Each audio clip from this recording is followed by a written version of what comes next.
रहीम अस्सलाम वालेकुम। मैं हूँ सादिया सुहेल, आपकी दोस्त।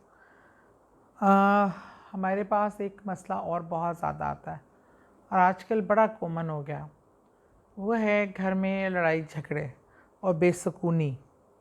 बहुत सारे लोग जो हैं वो बारहा पूछते हैं कि कुछ ऐसा बताएं कि जो घरों में सुकून हो और जो है खुशियाँ रहें और लड़ाई झगड़े कम हो।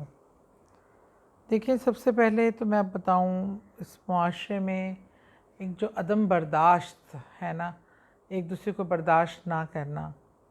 हम चाहते हैं जो भी हमारे ज़िंदगी में दूसरे रिलेशन है वो एट देयर बेस्ट हों। हम उनकी बेस्ट परफॉर्मेंस चाहते हैं और अपनी हम चाहते हैं कि हमारी जो कमी कोताहियाँ हैं उसको इग्नोर कर दिया जाए, हम दूसरे की कमी कोताही को इग्नोर ना करें। आज माशरे में सबसे ज़्यादा प्रॉब्लम अदब बर्दाश्त है, एक दूसरे को स्पेस देना है। हम अपने हकूक़ को तो ज़रूर लेना चाहते हैं पर फ़राइज़ को अहमियत नहीं देते। फ़राइज़ हमारे लिए मैटर नहीं कहते, ठीक है ना। इस वजह से ये हम हमेशा अपने हकूक़ के अलमबरदार उठा के जुलूस निकाल रहे हैं, जलसे कर रहे हैं और लड़ाइयाँ घर में डल रही हैं। मेरा ये हक़ है, ये मुझे चाहिए, मुझे चाहिए। सिर्फ हम टेकिंग एंड पे है, गिविंग एंड पे हम कहते हैं हमें सभी कुछ माफ़ है। तो आपको अगर चाहिए तो आपको पहले देना भी पड़ेगा। घरों में खुशियाँ, बरकत गिव एंड टेक से आती है। अगर आप किसी के लिए कुछ करते हैं तो आपको अगर दूसरे के लिए भी वो गुंजाइश निकालनी पड़ती है आपको। और जब हमारी पसंद नापसंद, अच्छा या किसी का बुरा होना मटीरियल चीज़ों पे हो जाए, कोई कितना ख़र्चा कर रहा है या हमारी कितनी ख्वाहिशात पूरा कर रहा है, तब भी मसाइल आते हैं। मैं देखें, आप शायद सोचते हो कि मैं क्या लेक्चर देने में जो वजीफ़ा पूछा है वजीफ़ा बताओ और बीवी घर बैठो, लेकिन वज़ाइफ भी तब काम करेंगे ना, अल्लाह की रज़ा भी तब शामिल होगी जब आप अल्लाह की रज़ा को मद्देनज़र रखते हुए ज़िंदगी में वो तर्ज़ अमल भी इख्तियार करेंगे। अगर आप ज़िंदगी तो हम गुजारें शैतान की ख्वाहिश पे और चाहें कि हम घर में सुकून तो ऐसा हो कि रहमत ही रहमत, रहमत लेने के लिए आपको वो तर्ज़ ज़िंदगी भी थोड़ा बेहतर करना पड़ेगा। घर में रिज़्क़ के हलाल आए, आप जब हलाल रिज़्क़ खाएंगे तो दूसरों के लिए आपके वो जज्बात और होंगे। अल्लाह ना करे नाजायज़ पैसा खाने के बाद आपके करैक्टरिस्टिक्स में वो गाज़ियों वाली क्वालिटीज़ पैदा नहीं हो सकती हैं। देखिए, आपस में एक दूसरे की इज़्ज़त। मैं आपसे अपनी एक पर्सनल चीज़ शेयर करती हूँ कि जब मेरी शादी हुई, गो के मैं उस टाइम बहुत कम उम्र थी।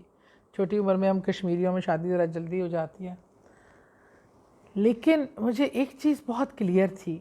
मैं अपने मिलने जानने वालों में लोगों में देखती थी कि ख़ास तौर पे मियाँ बीवी के रिलेशन से रिलेटेड कि लड़ रहे हैं, रात को लड़े हैं, एक दूसरे की गालियाँ गलूच की हैं। कभी खामद तलाक की धमकियाँ दे रहा है, कभी औरत तलाक मांग रही है। 4 दिन बाद फिर वैसे ही रह रहे हैं, फिर एक दूसरे को मारन कुटाई, फिर ठीक हो जाना।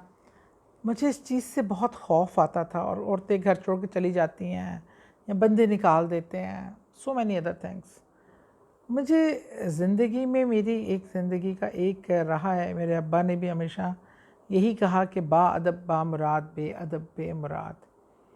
मैंने अपने हस्बैंड से पहले दिन अपने शादी के कहा कि देखिए, मैं मोहब्बत के बग़ैर भी रह सकती हूँ, मैं दौलत के बग़ैर भी रह सकती हूँ, पर मैं इज़्ज़त के बग़ैर नहीं रह सकती।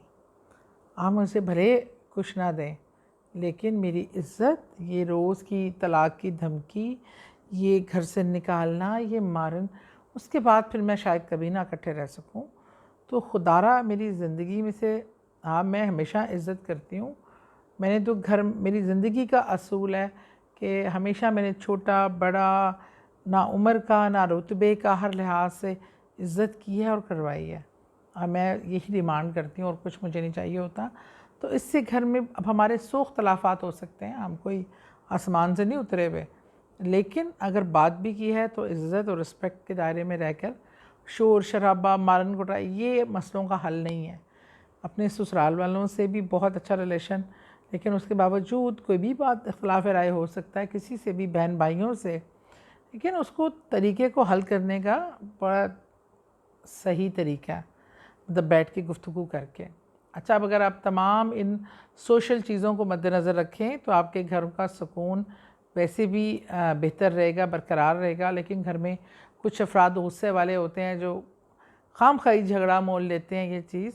इसके लिए मैं आपको एक ज़रूर नुस्खा दूंगी कि अगर देखिए, नमाज जो है ना उसकी माफ़ी नहीं है, फ़र्ज़ नमाज आप पर उसकी कोई माफ़ी नहीं है, इसलिए नमाज़ पढ़ना पहली शर्त है।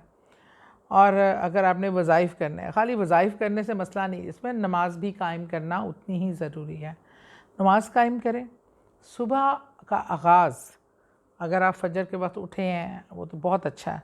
अल्लाह ना करे अगर आँख नहीं खुली, कोई कमी कोताही है, आप जो आँख खुलते अपना पहला काम करें, टाइम ऐसा मार्जिन रखें कि एक बार सूरह रहमान और एक बार सूरह यासीन आप पढ़कर अपने घर की खुशी, इस्तकामत, पूरे दिन अल्लाह की हिफाजत में और घर में सुकून आएगा। और उसके अलावा जो चीज़ हर मसले का हल है, हर बात का जवाब है, वो दुरूद पाक है सल्लल्लाहु अलैहि वसल्लम।